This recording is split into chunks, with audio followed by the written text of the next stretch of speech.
Hi friend, ನಮಸ್ತೆ ಎಲ್ರಿಗೂ. Welcome to my YouTube channel. ಎಲ್ಲರೂ ಹೇಗಿದ್ದೀರಾ? ಐ ಹೋಪ್ ಎಲ್ಲರೂ ಚೆನ್ನಾಗಿದ್ದೀರಾ ಅಂತ ಭಾವಿಸ್ತಾ ವಿಡಿಯೋನ ಶುರು ಮಾಡೋಣ. ಈ ವಿಡಿಯೋ ಮಾಡೋಕ್ಕೆ ಮೇನ್ ರೀಸನ್ ಏನು ಅಂತಂದರೆ, ನಾವು ಮನೆ ಕಟ್ಟಿಸಿ ಇವತ್ತಿಗೆ 1 ಇಯರ್ ಕಂಪ್ಲೀಟ್ ಆಯಿತು. ಈ ಖುಷಿ ವಿಷಯನ ನಿಮ್ಮ ಹತ್ರ ಶೇರ್ ಮಾಡ್ಕೋಬೇಕು ಅಂತ ಈ ಒಂದು ಲೆಂತಿ ವಿಡಿಯೋನ ನಾನು ಮಾಡ್ತಾಯಿದ್ದೀನಿ. ಎಲ್ರಿಗೂ ಒಂದು ಮನೆ ಕಟ್ಟಿಸ್ಬೇಕು ಅನ್ನೋ ಒಂದು ದೊಡ್ಡ ಕನಸು, ಆಸೆ ಇರುತ್ತೆ.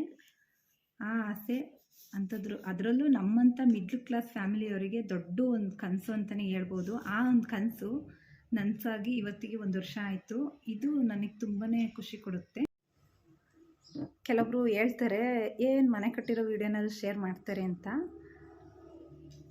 ಮನೆ ಕಟ್ಟೋದು ಅಂತಂದರೆ ಸುಲಭದ ಮಾತು ಅಲ್ವೇ ಅಲ್ಲ. ಮನೆ ಕಟ್ಟಿದವ್ರಿಗೆ ಮಾತ್ರ ಗೊತ್ತಿರುತ್ತೆ ಇದು. ಇವತ್ತಿನ ಕಾಲದಲ್ಲಿ ಕಷ್ಟಪಟ್ಟು ದುಡಿದ್ರೆ ಏನು ಬೇಕಾದರೂ ಸಾಧನೆ ಮಾಡ್ಬೋದು. ಹಾಗೆ ನಾವೇನು ಅಫಿಷಿಯಲ್ ಏನಲ್ಲ. ನಾನು ಒಂದು ಕೋಆಪ್ರೇಟಿವ್ ಬ್ಯಾಂಕಲ್ಲಿ ಪಿಗ್ಮಿ ಕಲೆಕ್ಷನ್ ಮಾಡ್ತೀನಿ. ನಮ್ಮ ಮನೆಯವ್ರು ಬಂದು ಒಂದು ಬಾರಲ್ಲಿ ಕೆಲಸ ಮಾಡ್ತಾರೆ. ನಾವಿಬ್ಬರು ದುಡಿದು ಮನೆ ಕಟ್ಟಿದ್ದೀವಿ. ಇದು ನಮಗೆ ತುಂಬಾ ಪ್ರೌಡ್ ಫೀಲ್ ಕೊಡುತ್ತೆ. ನನ್ನ ಮನೆ ಕೆಲವೊಂದು ನಾವು ಮನೆ ಸ್ಟಾರ್ಟ್ ಮಾಡಿಂದ ಹಿಡಿದು ಮನೆ ಗೃಹ ಪ್ರವೇಶ ಆಗೋವರೆಗೂ ಒಂದೊಂದು ಚಿಕ್ಕ ಚಿಕ್ಕ ಕ್ಲಿಪ್ಸು ಆ್ಯಡ್ ಮಾಡ್ತಾ ಹೋಗ್ತೀನಿ. ನೋಡಿ, ಹಾಗೆ ಇಷ್ಟ ಆದರೆ ಲೈಕ್ ಮಾಡಿ, ಕಮೆಂಟ್ ಮಾಡಿ, ಶೇರ್ ಮಾಡಿ. ನಮಸ್ತೆ.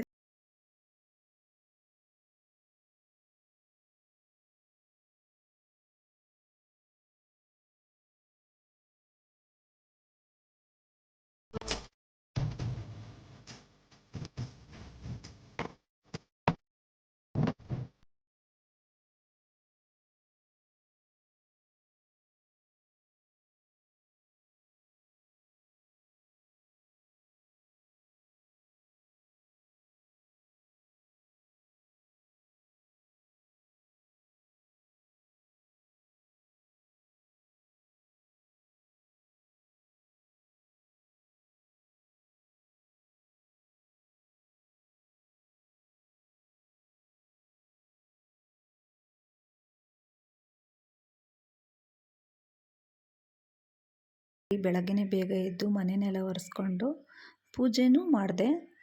ಅದಾದ ನಂತರ ನಮ್ಮ ರಿಲೇಟಿವ್ಸ್ ಎಲ್ಲ ಇಲ್ಲೇ ಹತ್ರದಲ್ಲಿ ಇರೋದ್ರಿಂದ ಅವರಿಗೂ ಕೂಡ ಹೇಳಿದ್ದೆ. ಎಲ್ಲರೂ ಬಂದು ಅಡುಗೆಗೆ ಹೆಲ್ಪ್ ಮಾಡಿದರು.